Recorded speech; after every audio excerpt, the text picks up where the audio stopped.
mais après réflexion ma xam ni intérêt général arbitrage sénégalais moo tax ma arrêté.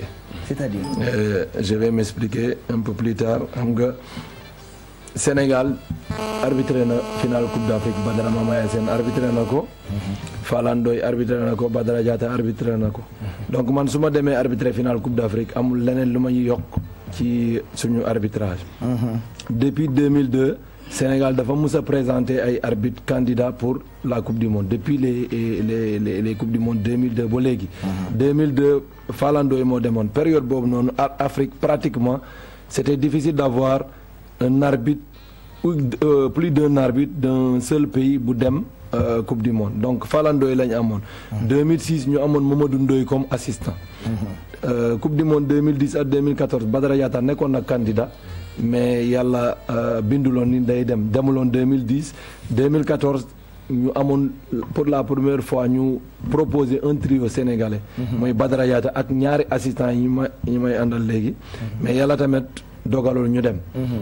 après ñu proposer waat trio bi yàlla dogal ñu dem Coupe du Monde.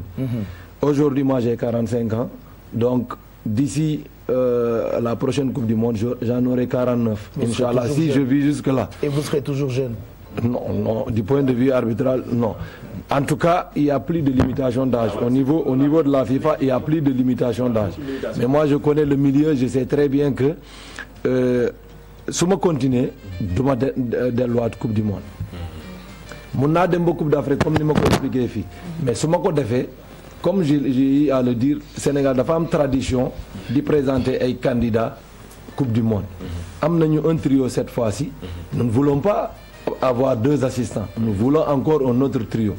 Or, pour moi, un autre trio, il faut que moi je m'arrête, je donne la chance à un autre jeune qui, après les éliminatoires de la CAN, pourra aller à la CAN, parce que c'est au niveau de la CAN qu'on va désigner le futur probable candidat pour la Coupe du Monde.